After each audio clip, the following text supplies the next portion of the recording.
Nah, Bapak Ibu udah baca cuplikan dari kitab Kelly James Clark dan bukunya Peter Enns. Memang bukunya Peter Enns ini kontroversial ya, karena banyak bagian yang mungkin mengganggu ya buat kebanyakan orang Kristen Protestan ya waktu dibaca. Mmm, Kalau yang bukunya Kelly James Clark mungkin agak biasa ya, Bapak Ibu udah cukup banyak juga kita bicarakan bukti-bukti evolusi yang diperinci lagi oleh Kelly James Clark. Kebetulan dia dulu mengajar di Calvin College ya. Jadi dia mendekati itu juga sebagai seorang Kristen ya, problem evolusi itu. Dan kesimpulan dia ada di akhir chapter yang Bapak Ibu baca ya, bahwa ada the book of nature dan the book of scripture yang mesti kita baca bersama-sama untuk memahami realitas ciptaan Tuhan dan maupun kenyataan tentang Allah itu sendiri ya secara lebih baik begitu ya. Itu approach-nya Kelly James Clark. Dan Bapak Ibu juga dengan tepat mengidentifikasi di dalam texting bahwa Kelly James Clark posisinya itu selaras ya dengan seseorang seperti Alistair McGrath gitu misalnya ya dalam hal evolusi begitu. Nah, yang lebih menggoncangkan Bapak Ibu mungkin bukunya Peter Enns ini ya. Dan ini saya lihat yang paling bikin shock ya dan membuat banyak interpretasi di halaman 40 ini ya soal mitologi.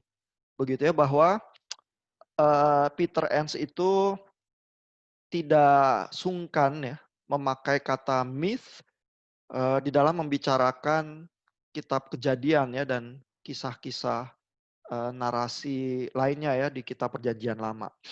Nah, dan bagian itu juga yang menjadi kontroversi di Westminster Theological Seminary sehingga mengakibatkan ada satu komite yang memeriksa buku ini yang Bapak Ibu baca ya dan akhirnya eh, Bapak Ibu bisa cek sih ya hasil pemeriksaan komitenya di website Westminster Theological Seminary.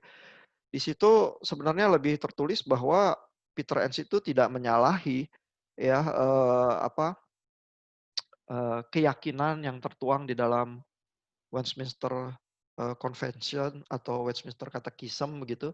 Hanya sebagai akibatnya Peter Enns itu terpaksa mengundurkan diri. Ya mungkin ada deal tertentu yang ada non disclosure agreement-nya tidak bisa dibicarakan dengan media begitu ya.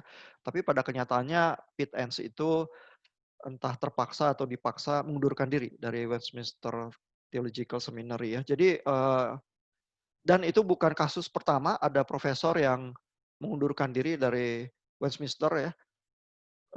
Karena posisi-posisi yang dipegang, Peter Enns ini salah satu yang cukup heboh waktu keluar ya dan sehingga menimbulkan banyak diskusi dan juga perdebatan ya. Mungkin kita langsung ke bagian yang jadi pertanyaan penting buat Bapak Ibu ya, yaitu persoalan myth itu sendiri ya. Jadi di bagian ini ya misalnya Peter Enns itu bilang eh, yang harus kita perhatikan yang sebenarnya apa yang Peter Enns itu ya Pak Rikstoff ada pertanyaan, ada mengacungkan tangan, silakan Pak. Nggak ada Pak, mungkin kepencet oleh Pak. Oh, oh, oke oke, nggak apa-apa, iya, supaya nggak terlalu kaku tangannya ya, pencet-pencet dikit. Nah, jadi Peter Enns itu waktu memakai kata myth itu sebenarnya apa yang dia maksud. Nah itu yang agak agak penting ya, untuk kita, jadikan acuan kalau kita mau berdiskusi atau berdebat ya. Karena dia tuh tidak bilang bahwa, mitos itu sesuatu cerita bohong, atau sesuatu yang tidak nyata, begitu. Dia tidak pakai definisi itu ya. Jadi nah, masalahnya adalah kata myth itu sendiri ya, itu loaded memang ya, bermuatan. Ya sehingga kalau orang dengar mitos ya, itu orang langsung berpikir, cerita itu adalah seperti Avengers gitu ya, kalau versi modernnya ya. Ada Thor, di situ ada Loki begitu ya. Itu cerita fiksi atau cerita bohong begitu ya. Nah, tapi Peter Enns itu tidak pakai, definisi itu untuk diskusi kita Perjanjian Lama ya. dia menulis di sini di halaman 40 ya. Uh, it is important to understand ya, however, that not all historians of the ancient Near East use the word myth simply as shorthand for untrue, made up storybook. Ya, jadi artinya tuh bukan cerita yang tidak nyata atau cerita yang dibuat-buat atau cerita bohong begitu ya. Uh, Peter Enns tuh mengakui ya, it may include these ideas for some ya. Ada orang yang berpandangan myth itu begitu ya. But many who use the term are trying to get at something deeper. Ya, jadi sebenarnya kata myth itu ada pengertian yang lebih dalam ya. Dan Pete Enns itu menulis ya definisinya ya. A more generous way of defining myth is that it is an ancient, pre-modern, pre-scientific way of addressing questions of ultimate origins ya. Jadi menurut Peter Enns ya, ini adalah cara zaman kuno ya atau masyarakat ancient ya yang sebelum zaman sains, sebelum zaman modern berusaha menjawab pertanyaan-pertanyaan tentang asal mula ya di dalam bentuk satu kisah ya in the form of stories ya. Karena pertanyaan-pertanyaan yang mau dijawab adalah misalnya who are we ya, kita ini siapa? Where do we come from ya? Kita ini berasal dari mana ya?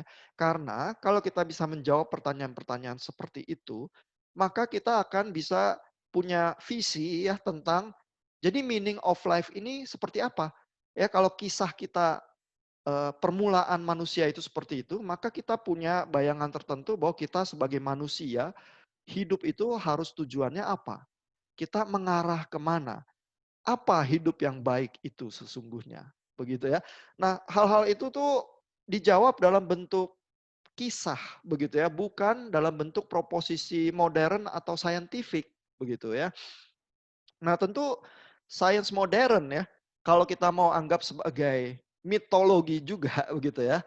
Sains modern juga menyajikan ya satu semacam bayangan ya atau visi tentang kehidupan yang baik itu ya, misalnya bahwa kita hidup yang baik itu harus objektif ya misalnya ya. Jadi sehingga karena objektivitas itu bisa kita uji, bisa kita diskusikan, bisa kita tes secara empiris begitu misalnya ya. Nah itu adalah eh, mitologi sains ya yang eh, kita adopsi atau kita peluk dan menghasilkan visi tertentu dari kehidupan yang baik ya. Jadi tentu ada saintis yang berkecimpung di dalam bidang sains, tapi juga ada Scientology, yaitu semacam agama juga ya, yang memakai sains itu, misalnya Tom Cruise ya, sebagai pemeluk Scientology yang terkenal ya, sering diusung sebagai semacam role modelnya begitu ya. Yang mempercayakan seluruh kehidupan itu dibangunnya di atas sains, lalu nilai-nilai purpose hidup, meaning itu juga dibangun di atas itu ya. Tentu kehidupan modern kita tidak bisa dilepaskan dari sains ya, tapi kita bukan penganut Scientology ya. Nah, hanya yang diketengahkan oleh Peter Enns di sini ya, bahwa fungsi dari kisah-kisah di Perjanjian Lama ya, itu bukanlah seperti berusaha menjadi tandingannya Big Bang Theory ya atau even teori evolusi ya seperti yang kita bahas berminggu-minggu ini ya.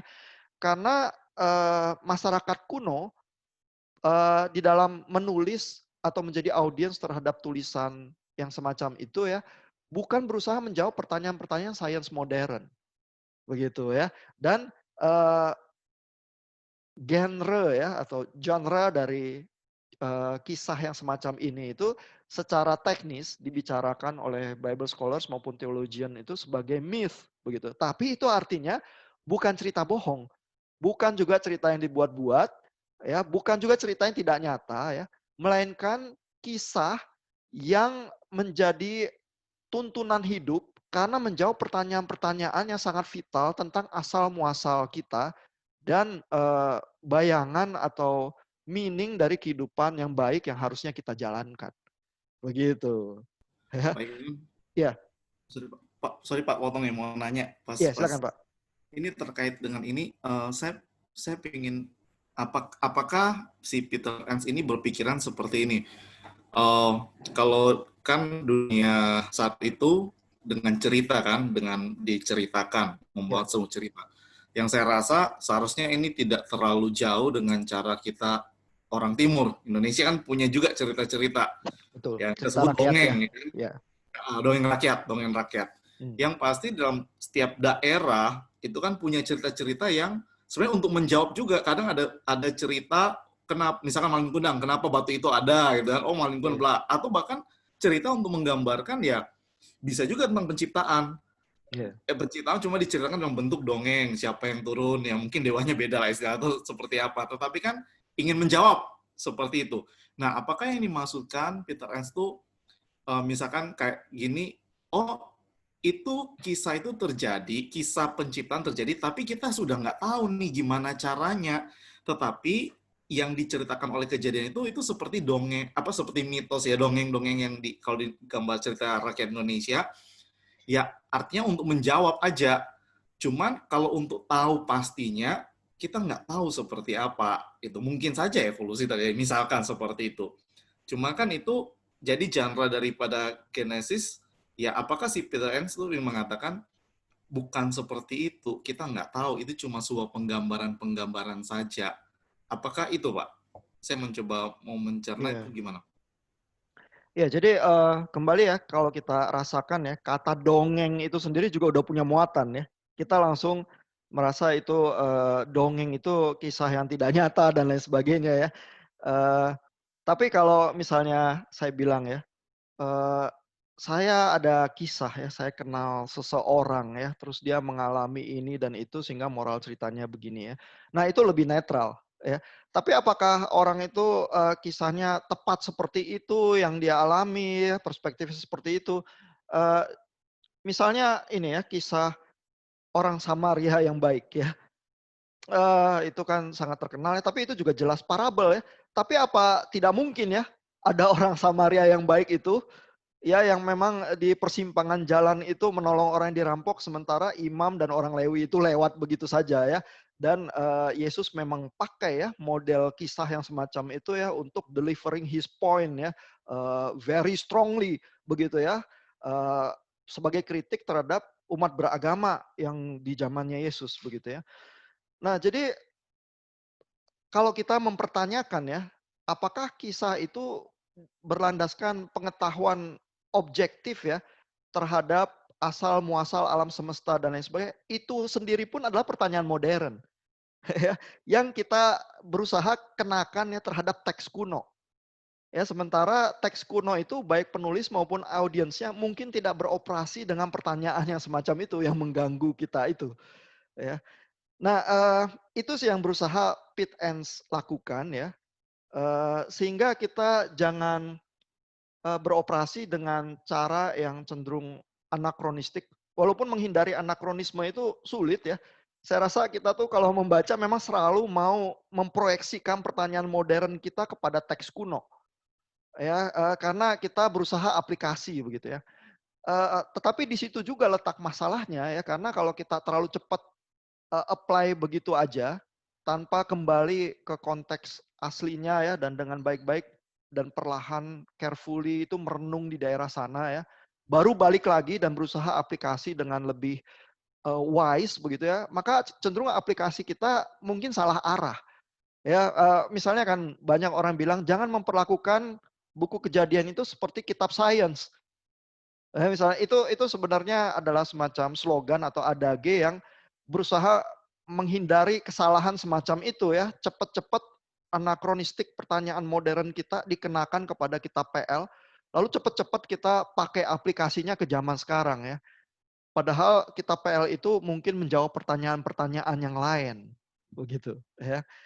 Eee, jadi, yang dilakukan Peter Enns ya sebenarnya juga di awal-awal chapter-nya ya, dia itu mau berusaha menolong ya, orang Kristen ya yang terutama evangelicals ya, karena dia kan ada di, kelompok itu juga ya. Walaupun dia PhD-nya dari Harvard ya, tapi dia memilih mengajar di Westminster Theological Seminary. Ya itu juga, harus kita ingat gitu ya. Dan yang dia lihat ya adalah bahwa orang Kristen zaman sekarang itu menghadapi tantangan-tantangan ya di dalam pembacaan Alkitab, berbenturan juga dengan sains modern begitu ya. Lantas kalau kita pilihannya cuman either or ya, apakah pilih sains atau pilih agama ya, sehingga pilihan saya ya adalah jadi orang Kristen fundamentalis atau jadi ateis begitu ya. Itu pilihan-pilihan yang nggak produktif begitu ya. Sehingga Peter Enns itu berusaha melakukan pembacaan ulang ya dan mengusulkan hal-hal ini sebenarnya untuk menolong orang Kristen sih. Supaya bisa ya nggak perlu merasa harus membuang imannya di dalam tantangan sains modern gitu. Dan hal yang pertama yang dia lakukan adalah berusaha melepaskan kita dari ilusi-ilusi kita bahwa kita tuh bisa ya mentransportasi pertanyaan modern kita, berusaha memaksa kitab Kejadian itu beroperasi dengan cara itu. Ya, itu yang berusaha Peter Enns hindarkan sih. Ya. Um, di bagian yang lain ya, saya ingin kasih lihat juga ya bahwa uh, sebentar. Peter Enns itu sebenarnya tidak membuang apa, inspirasi Roh Kudus ya atau, Alkitab begitu ya. Di bagian-bagian tertentu dari chapter itu dia secara eksplisit menyebut itu ya. Mmm, Sebentar coba saya cari tempatnya.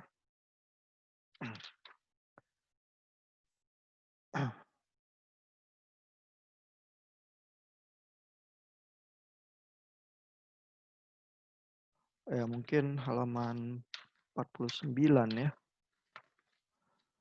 Misalnya coba kita lihat.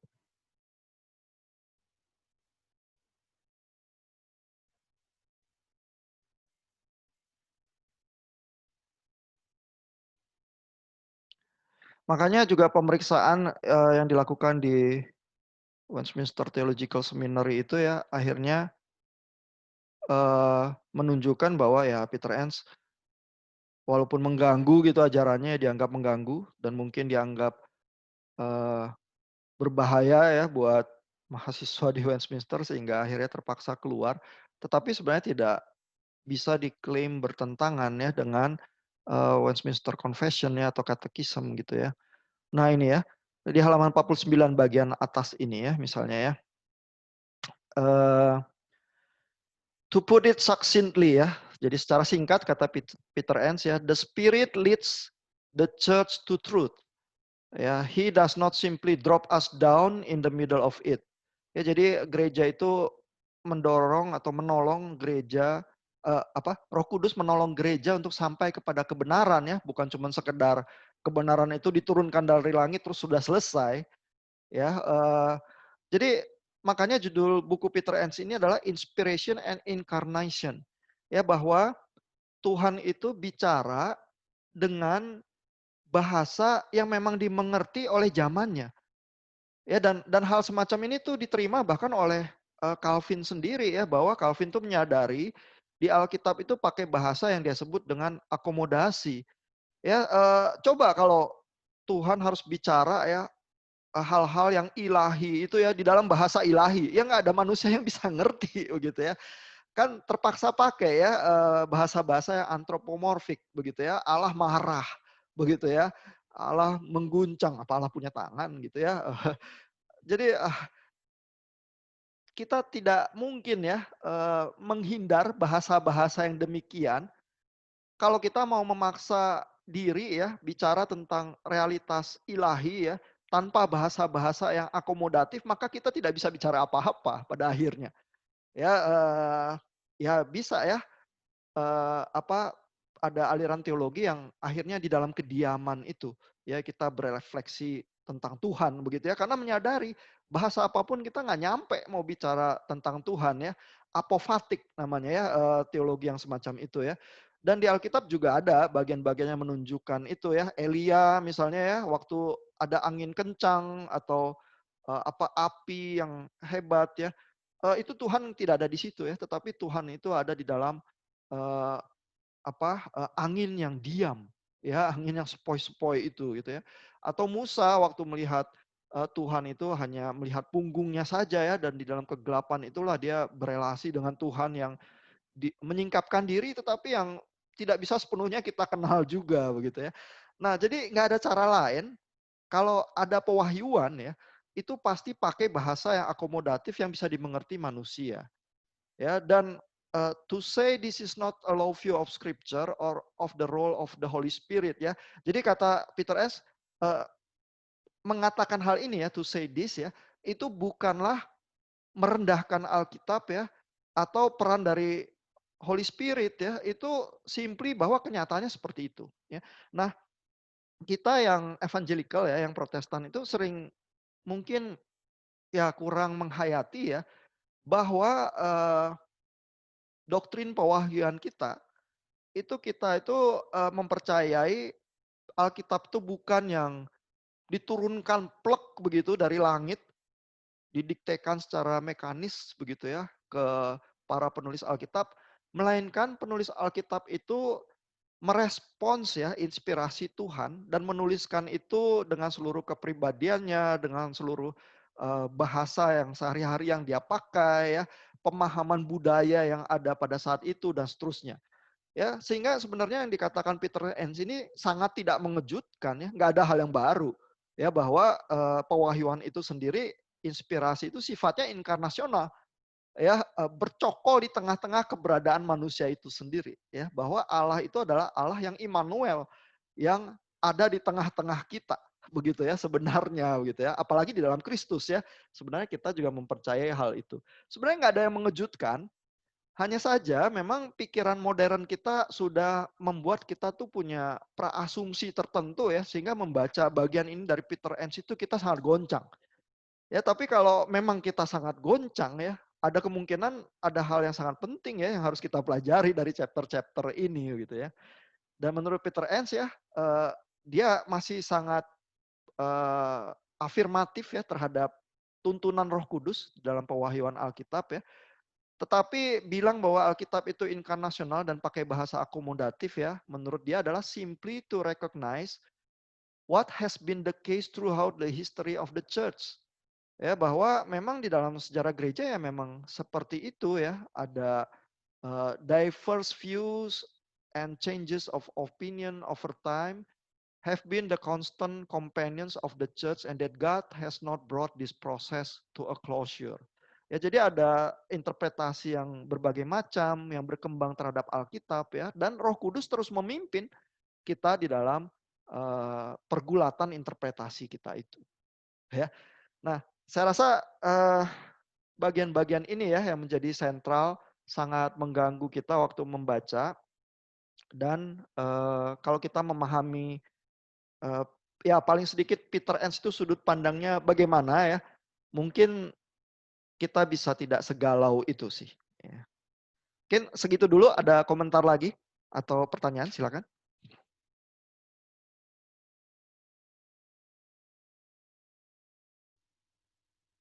Apakah menjawab Pak Rikstof ini? Iya Pak, bisa lebih paham Pak. Terima kasih. Oke. Kalau Peter Enns, ya, silakan. Peter Enns sendiri masih ada di kalangan Injili, Pak. Masih mengklaim dirinya. Iya, Peter Enns itu mungkin kayak Luther ya, nggak pernah berusaha mengeluarkan diri dari gereja di zamannya ya, atau apapun kelompok dia yang dia berusaha kritisi begitu ya. Tapi ya dia kan keluar dari Westminster ya, dia ngajar di universitas dan bidangnya kayak ancient ini ya, ancient literature gitu ya, ngajarnya bidangnya ya. Tapi ya dia terus mengajar tentang perjanjian lama dan juga perjanjian baru ya. Dia tergabung dengan kelompok seperti Alistair McGrath ya, Francis Collins di dalam kelompok biologos itu sih. Sering muncul juga kan di YouTube dalam diskusi-diskusi ya. Apakah dia diterima ya oleh kalangan evangelicals pada umumnya? Mungkin ya sama reaksinya seperti Bapak Ibu waktu baca bukunya ya, ada semacam jarak tersendiri begitu ya. Saya rasa tidak mengherankan kalau ada kelompok evangelicals itu yang bilang ya Peter Enns itu sesat ya, atau rada sesat ya, nggak tahu ya label semacam apa yang dikenakan kepada dia ya. Tetapi di kalangan Bible scholar seperti misalnya Tremper Longman misalnya ya, ya analisisnya terhadap kitab Kejadian atau kemiripan kitab Amsal atau kitab eh, Hikmat Salomo terhadap tulisan-tulisan dari Ancient Near East ya sama seperti analisisnya Peter Enns begitu ya. Tremper Longman dulu juga ngajar di Westminster, tapi sekarang juga udah enggak lagi ya. Jadi buat kalangan biblika ya, tulisan Peter Enns ini nggak terlalu mengejutkan ya, karena yang terbiasa mengamati bagaimana penulis-penulis Alkitab itu berjuang ya menulis Alkitab dan detil-detil apa yang diamati, bagaimana penulis Perjanjian Baru pakai Perjanjian Lama gitu. Kalau kadang-kadang seperti out of context begitu ya, diberikan pemaknaan baru dan lain sebagainya. Ini hal-hal semacam ini tuh nggak mengejutkan. Yang terkejut ya biasanya orang awam Protestan ya, atau seminarian ya yang terdidik dengan teologi modern kita ya, yang punya praasumsi tertentu, terus kita kaget gitu. Gitu sih. Jadi pertanyaannya apakah masih di kalangan evangelicals? Saya rasa mix ya, ada kalangan evangelicals yang lebih bisa menerima Peter Enns, ada yang enggak.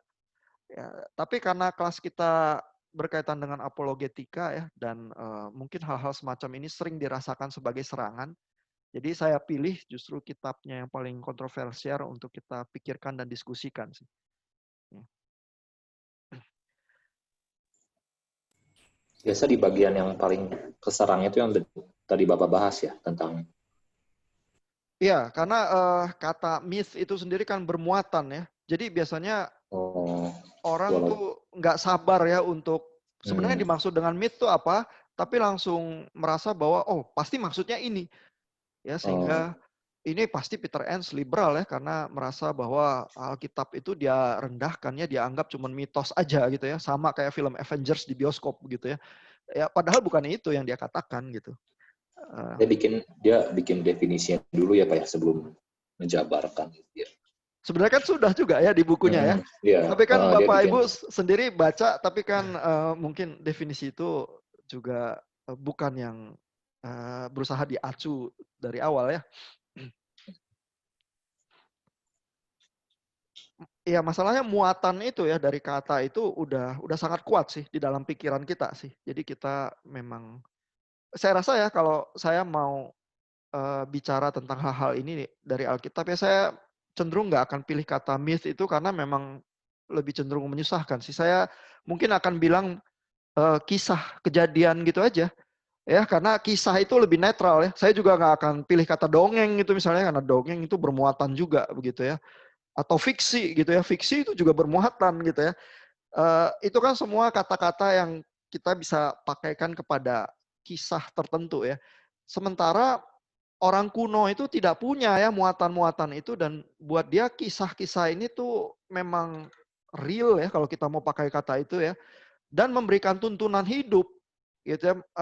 Masyarakat kuno tuh tidak membedakan yang mana yang scientific, yang mana yang historical, yang mana yang myth atau dongeng atau apa, buat mereka semua kisah ini menuntun kita untuk hidup yang baik begitu ya. Jadi ya nggak fair ya kalau kita kenakan standar modern kita untuk membicarakan teks kuno. Saya rasa sih begitu sih. Dan itu juga yang berusaha diketengahkan oleh Peter Enns. Itu menarik Pak. Ternyata saya coba cek KBBI soal kata mitos. Yeah. Memang nggak bilang itu sesuatu yang nggak terjadi sih. Dia cuma bilang cerita suatu bangsa tentang dewa dan pahlawan zaman dahulu mengandung penafsiran tentang asal-usul semesta alam, manusia dan bangsa tersebut. Mengandung arti mendalam yang diungkapkan dengan cara gaib. Jadi sebenarnya nggak ada bilang itu bohong gitu. Cuman itu memang cara cerita bangsa dulu, cara menafsirkan ya kan, menjelaskan tentang asal-usul. Ya kita yang itu sudah di ya modern yang sudah membuat kita dibawa seperti itu. Iya. Jadi tampaknya scholars yang buat KBBI itu hati-hati juga ya. Bahkan mendefinisikan kata itu tuh berdasarkan ya memang secara akademis yang bisa dipertahankan. Nggak bilang bahwa itu cerita bohong atau apa gitu. Cuman di kepala kita memang udah gitu. mungkin juga itu akibat ini ya, eee, Rudolf Bultmann ya, waktu dia beralih ke dalam zaman modern, salah satu teknik dia membaca Alkitab adalah, eee, demitologisasi. Ya, jadi dia berusaha buang misalnya bagian soal miracles atau apa ya, dan dengan demikian harapannya mungkin berusaha, mencapai inti ajaran yang bisa diwarisi oleh gereja begitu ya, yang menurut dia aman begitu. Tapi, kata yang dia pakai ya dan approach-nya dia demitologisasi itu sendiri ya, membuat label yang buruk ya terhadap kata mitos ya, karena berusaha dibuang begitu ya, mitos itu ya menurut anggapan dia gitu ya. Mungkin itu ada efeknya ya dari Bultmann ya mungkin. Eee, nah tapi apakah kita untuk selanjutnya perlu ya, nah kalau di kalangan scholars ya, jadi kalau scholars-nya ngeh gitu ya, terus dia bilang myth itu tidak mesti dalam cahaya yang buruk, sebenarnya nggak apa-apa diskusi semacam itu ya. Tapi mungkin kalau di dalam diskusi dengan awam dan, ini sebagainya, saya sih cenderung karena tahu bahwa kata itu bermuatan, saya cenderung pakai kata yang netral aja deh, kisah aja gitu misalnya ya. Itu netral, tidak tidak menghantui dengan berbagai konotasi gitu ya. Dan kalau ada pembicaranya lebih teknis, lebih mendalam, ya kita langsung bicara interpretasinya aja ya, tanpa, hang up dengan kata itu yang ada di leher kita, nggak bisa kita telan terus mengganggu seluruh diskusi kita itu misalnya. Nah, waktu kita tuh tinggal kira-kira 15 menit lagi ya. Saya ingin, manfaatkan untuk diskusikan soal Enuma Elis ini ya. Karena, ini juga, menyangkut kejadian ya, paralelnya dari kisah-kisah di, timur dekat kuno, Ancient Near East adalah Enuma Elis, begitu ya. Dan di dalam bagian ini, Peter Enns menunjukkan persamaannya ya. Misalnya ada apa, hari-hari ini ya, di dalam, proses penciptaan itu yang ada kemiripan, begitu ya. Juga, kemiripannya dalam, kreasi ini ya, cakrawala, tanah kering, benda-benda langit ya, eee, manusia begitu ya. Manusia itu ada di akhir begitu ya. Nah, kan kalau kita sebagai manusia modern juga kita baca kejadian kita langsung terganggu ya misalnya dengan fakta saintifik bahwa kok terang dan gelap itu diciptakannya di hari pertama ya. Padahal benda-benda langit itu di hari keberapa? Keempat ya. Jadi kok gitu ya, itu kok nggak saintifik begitu ya. Lalu terus kita mulai, masuk ke dalam diskusi, jadi satu hari itu ya, siang dan malam yang lewat itu apakah 24 jam itu yang dimaksud harafiah atau enggak gitu ya. Nah saya rasa diskusi yang saintifik semacam itu bisa juga kontraproduktif ya. Karena kembali Peter Enns mengingatkan ya ini, kitab kisah kuno ya mungkin beroperasinya berbeda ya dengan pertanyaan saintifik modern kita begitu ya. Nah tapi, di bagian ini Peter Enns tuh menunjukkan kemiripan-kemiripan ya. Lalu ada soal kegelapan ya yang, melingkupi sebelum, penciptaan. Lalu ada pembagian antara air ya, air di atas dan air di bawah begitu ya. Di bagian buku lain di, chapter Peter Enns ini juga ada gambar konsep kosmologi waktu zaman Aristotle ya, yang menjadi bagian juga, diwarisi oleh penulis-penulis Alkitab ya, ada tingkap-tingkap di langit ya. Jadi kalau dibayangkan bisa turun hujan ya karena ada pintu-pintu langit itu ya, dan ada air di atas itu yang tercurah turun, sementara ada air yang di bawah itu yang bentuknya samudra begitu ya. Itu pemahaman kosmologi Aristotelian sebenarnya, yang memang bahasanya dimengerti di zaman itu begitu ya. Nah, ya ini nomor 4 ini soal cahaya yang muncul duluan sebelum, penciptaan benda-benda langit ya. Jadi ada sih, kemiripan-kemiripan itu ya, tapi juga ada perbedaannya. Ya dan, perbedaan yang sangat, utama ya dibanding dengan, Enuma Elis ya, itu kisah penciptaan Babel kuno ya, adalah bahwa kreasi itu, penciptaan itu mulainya adalah satu pertempuran dahsyat ya, peperangan antara Marduk dan dewa lainnya ya. Jadi di dalam cerita Enuma Elis, kalau Bapak Ibu udah dengar kuliah yang dari Christine Hayes di Yale itu ya, kisahnya dewa-dewa itu sadis ya, dewa zaman kuno itu mau membunuh seluruh anak-anaknya begitu ya, karena marah gitu misalnya ya. Lalu terus terjadi peperangan yang dahsyat dan Marduk itu ya, yang akhirnya jadi pahlawan, itu berperang melawan Tiamat ya, yang berusaha membalaskan kematian suaminya ya, Apsu itu yang mau membunuh semua dewa yang lain begitu ya. Jadi mau ada genocide ya di apa di langit ya, tempat dewa-dewa itu. Lalu Marduk inilah yang menjadi pahlawan ya.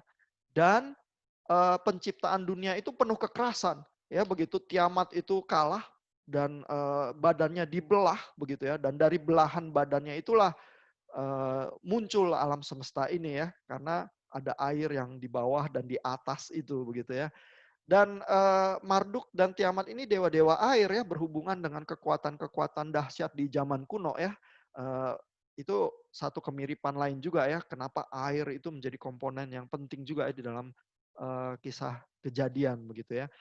Nah jadi eh, ini gambaran Tuhannya, ini termasuk satu perbedaan yang utama ya, bahwa penciptaan di kejadian itu bukan terjadi dari peperangan antara yang ilahi dengan kuasa-kuasa jahat begitu ya, melainkan Allah Yahweh itu yang diyakini oleh orang Israel maha kuasa dan menciptakan itu dengan firman-Nya ya, secara peaceful begitu ya, tidak melewati peperangan ya.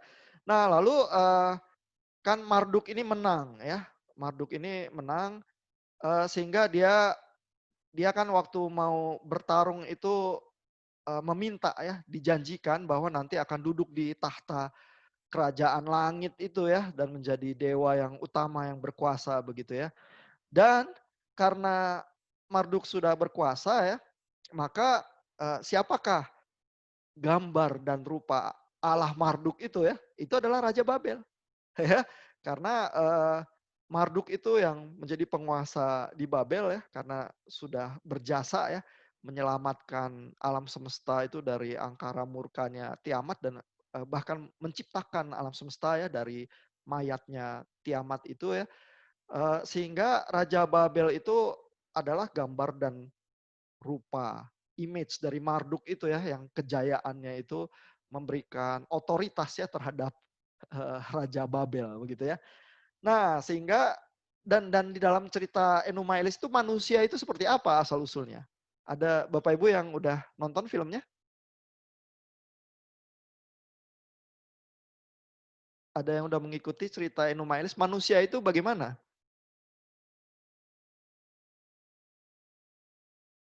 Oh, mungkin belum belum ada ya yang mengikuti ya ceritanya ya. Jadi nanti Bapak Ibu bisa nonton lagi ya. Jadi di akhir setelah Marduk itu mengalahkan Tiamat ya, terus dewa-dewa itu mulai bisa hidup tenang ya. Tapi kan ada dewa-dewa yang menguasai benda-benda langit ya, bulan, bintang-bintang, planet tertentu begitu ya. Oh, mereka kan harus kerja ya supaya bulan itu naik, matahari naik dan turun gitu. Oh, mereka lama-lama capek begitu ya, karena ternyata ngurusin alam semesta ini melelahkan gitu ya. Lalu terus bagaimana begitu ya? Nah, supaya nggak capek diciptakanlah manusia ya, supaya bisa serving dewa-dewa itu begitu ya, menjadi budak ya buat eh, kalangan dewa ya, dan terutama buat ini ya, gambar dan rupa dewa ini ya, yaitu Raja Babel begitu ya. Sehingga manusia itu purpose of life-nya apa? Ya menjadi budak Raja Babel gitu ya, setia kepada Raja Babel, karena gambar dan rupa Allah itu siapa? Raja Babel ya. Nah, bayangkan ya, kitab Kejadian itu muncul ya di dalam satu bangsa ya atau masyarakat yang mengenal cerita Enuma Elis. Ya, dan siapa yang digambarkan sebagai gambar dan rupa Allah di situ? Adam. Adalah manusia. Ya, begitu ya. Sehingga ini tuh kitab yang sangat subversif sekali ya. Karena bilang bukan Raja Babel gambar dan rupa Allah, melainkan manusia. Ya, dan purpose hidup manusia bukan menjadi budak di Babel, ya, melainkan purpose hidup manusia adalah menguasai alam ini ya dan mengusahakannya, merawatnya. Ya, karena Adam itulah gambar dan rupa Allah. Ya coba bayangin itu kitab yang sangat menggoncang dan sangat subversif.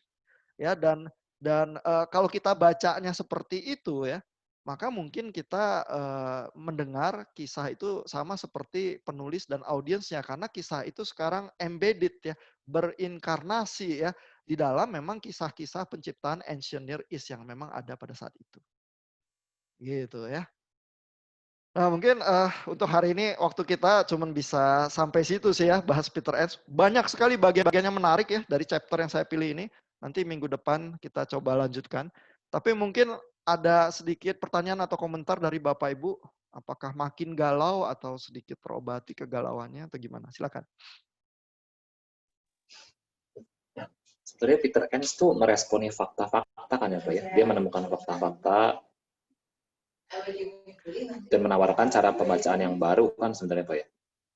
Iya, jadi sejak temuan itu ya kitab-kitab Ancient Near East yang lain ditemukan sebenarnya udah agak lama ya, tetapi mungkin kalangan evangelicals itu meresponsnya agak terlambat ya. Bagaimana lantas ya kalau kitab-kitab itu memang sudah beredar dan sudah lama ya kisah-kisah Ancient Near East itu dan menurut penanggalan para scholar sih lebih tua ya daripada Alkitab ya. Karena kisah semacam Enuma Elis itu mungkin ditanggalkannya abad ke-18 sebelum Masehi begitu ya, 1800 tahun sebelum Masehi. Padahal misalnya Kerajaan Salomo itu mungkin secara scholarship diestimasi abad ke-10 ya, sebelum Masehi gitu ya. Nah, tapi di bagian bukunya juga Peter Enns tuh bilang ya, kita tidak bisa juga secara simpel bilang bahwa kitab Kejadian itu mengcopy begitu saja ya, kisah semacam Enuma Elis ya. Tetapi yang terjadi adalah kisah Kejadian itu berbicara ya dengan bahasa dan budaya yang memang dimengerti seperti kisah penciptaan Enuma Elis itu. Ya, tapi message-nya itu ya kemungkinan kunci pemahamannya ada di perbedaannya terhadap Enuma Elis. Begitu ya. Jadi ada kemiripan karena tetap harus pakai simbolisme dan bahasa yang sama, tetapi message yang sesungguhnya itu justru ada di dalam perbedaan itu kalau kita cermati perbedaannya baik-baik begitu ya. Nah, itu sumbangan Peter Enns ya. Eh, Mungkin evangelical sebelum Peter Enns itu, saya rasa scholars yang benar-benar baca Perjanjian Lama dan bergelut dengan ilmunya tahu sih hal-hal itu ya. Dan kembali baca buku Peter Enns itu tidak terkejut, tapi Peter Enns itu mungkin dan terutama di kalangan Westminster itu yang pertama mengartikulasikan itu secara eksplisit ya terus jadi heboh gitu ya. Iya saya rasa seperti itu sih Pak Riki. Sayangnya kayak kalau misalnya penemuan-penemuan itu ditemukan waktu John Calvin masih ada, mungkin kita nggak tahu ya Pak, penafsiran John Calvin terhadap penemuan fakta itu seperti apa ya. Iya Akan sebenarnya menyangka. Calvin kan juga terbiasa dengan bahasa akomodasi antropomorfik ya. Dia baca Alkitab, dia rasa memang begitu juga. Tanpa itu kita nggak bisa bicara apa-apa tentang Tuhan begitu ya. Jadi saya rasa Calvin sih mungkin juga tidak akan terlampau terkejut ya. Cuma memang para reformator itu kan anak zamannya juga ya. Challenges yang mereka hadapi dan mereka coba selesaikan, ya memang tantangan-tantangan di zamannya ya, Luther dan Calvin ya.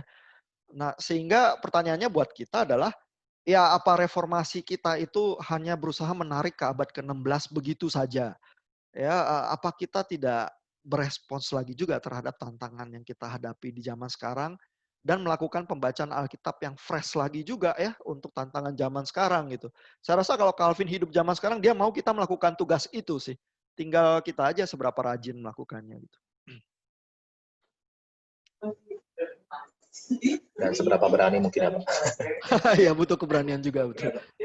Kasiannya kayak yang dibully gitu ya Peter Enns ya. Iya, iya. Semacam Kehilangan pekerjaan dan lain sebagainya. Saya rasa itu bukan hal yang mudah ya.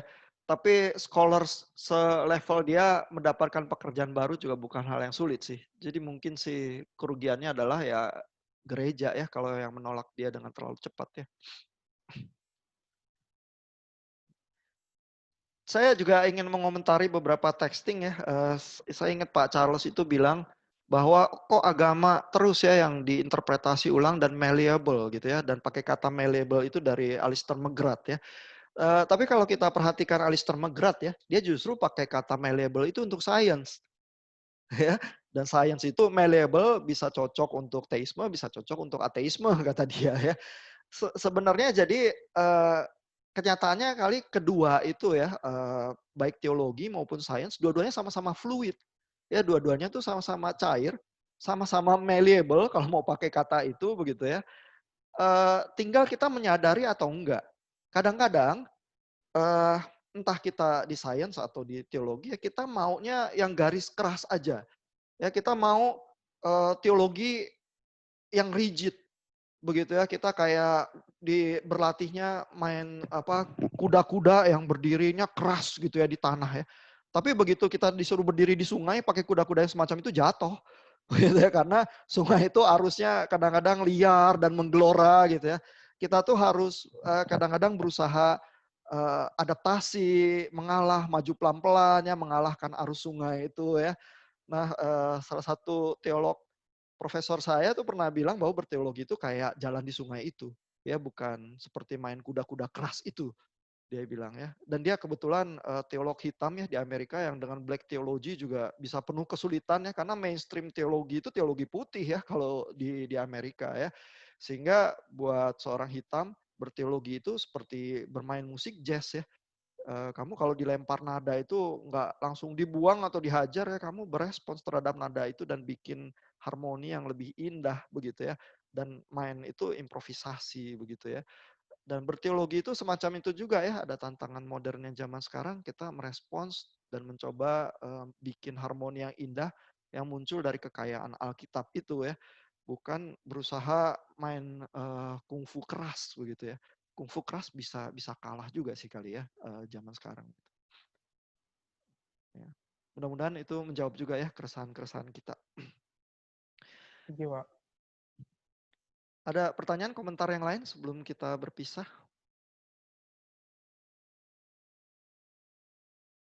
Komentar aja, Pak. Iya, Pak. Tapi ini terlepas daripada perdebatan-perdebatan yang ada. Saya lihat sosok seperti Peter Enns, seperti N.T. Wright, ya kan?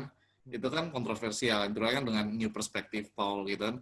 Tapi mereka, maksudnya dua orang ini saya lihat, mereka justru yang berusaha untuk mengajarkan Alkitab ke orang awam. Berusaha kan Peter Enns ada kan apa Bible for new normal people, gitu kan. Si N.T. Wright juga ada kan mereka berusaha itu. Jadi kayak buat saya sih inilah mereka mungkin berangkat dari gereja justru. Eklesiologinya kuat karena mereka mau mengajarkan firman ke gereja, bukan untuk semata-mata diskusi belaka. Ya buat saya sih ya respect lah. Terserah mau berbeda pandangan kayak gitu, tapi itu suatu usaha yang mereka secara tulus ya berjuang untuk gereja Tuhan. Itu sih komen aja, Pak. Iya, jadi N.T. Wright itu dulunya memang bishop ya di gereja Anglikan, sehingga dia memang selalu punya pikiran pastoral ya, walaupun secara biblika dia sangat detail dan mendalam, tapi buku-buku pastoralnya banyak juga. Nah, Peter Enns itu yang murni academician sebenarnya, dia murni scholars ya. Kalau dia mau tinggal di Menara Gading, diskusi scholarship aja begitu ya bisa aja ya. Tapi enggak juga ya, dia tulis buku-buku populer. Kenapa? Supaya orang Protestan itu kalau baca Alkitab itu enggak gampang ya. Melainkan di dalam pitingan zaman modern ini bisa punya jalan keluar ya. Perkara setuju atau enggak terhadap approach dia ya bisa kita perdebatkan. Tapi betul sih, mereka memikirkan gereja ya. Dan saya rasa kita perlu ya mewarisi semangat mereka itu ya, bahwa kalaupun kita dididik di seminari ya, terus kita berteologi, kita tuh bukan berteologi demi teologi itu sendiri. Kita berteologi selalu serving the purpose ya, untuk gereja, untuk melayani umat Tuhan ya. Karena kalau berteologi demi teologi ya itu nothing lah ya. Sebenarnya enggak, juga tidak exciting kali ya. Sebenarnya berteologi yang semacam itu cenderung kering gitu ya. Thank you Pak, komentarnya udah mengingatkan kita lagi. Iya. Pak Riki ada komentar ya Pak? Nggak sih, paling saya kepikiran, mungkin kayak Tuhan mengizinkan Enuma Elish ditemukan ya supaya cara baca kita jadi benar gitu, Pak. Gitu ya. Wah, Jadi ini Tuhan, udah mulai mengklaim kebenaran nih. Ini apa? mungkin, Pak. Bibit-bibit untuk perdebatan berikutnya ini kayaknya nih. Iya ya. Tapi memang Jumat ini kita ambil napas ya, kita pause berdebatnya ya. Nanti minggu depan ya, setelah Bapak Ibu baca Francis Collins dan lihat itu yang Jerry Coyne filmnya yang agak pedas juga dari sisi evolusionis, kita akan siap untuk berdebat lagi ya. Jadi kita pelan-pelan telan materi-materi kita ya. Oke, saya rasa waktu kita habis ya, dan mungkin Bapak Ibu harus persiapan untuk kelas berikutnya. Saya minta Pak Rikstof untuk, Pak Regen, silakan Pak. Sorry Pak, itu nilai untuk texting yang kelima kemarin kayaknya itu di mana ya Pak ya? Oh, saya belum upload ya. Abis ini ntar saya upload ya. Oh iya. Mungkin Saya baru tadi belum sampai ada. 4 ya, tadi lihat ya. Oke. Iya. Pak Rikstof, boleh doain kita Pak? Mari kita berdoa. Tuhan, kami bersyukur lewat kuliah apologetik ini, kami tidak hanya menjadi seminarian yang mengklaim sana-sini tanpa kami memahami dengan lebih jelas, tetapi lewat kuliah ini, kami dituntun juga untuk berhati-hati dan mencoba memahami juga, sehingga kami bisa membangun suatu pengajaran-pengajaran yang lebih sehat dan bertanggung jawab juga untuk kami ajarkan kepada jemaat-Mu Tuhan. Pimpin kami, biarlah lewat mata kuliah ini kami boleh terus dibangun, bukan hanya sekedar dalam diskusi, tetapi juga dalam iman kami. Terima kasih, pertemuan kami untuk minggu depan di dalam kelas ini lagi. Demi nama Kristus Yesus, kami ucap syukur pimpinan-Mu dalam kelas ini. Amin. Amin. Thank you Bapak Ibu.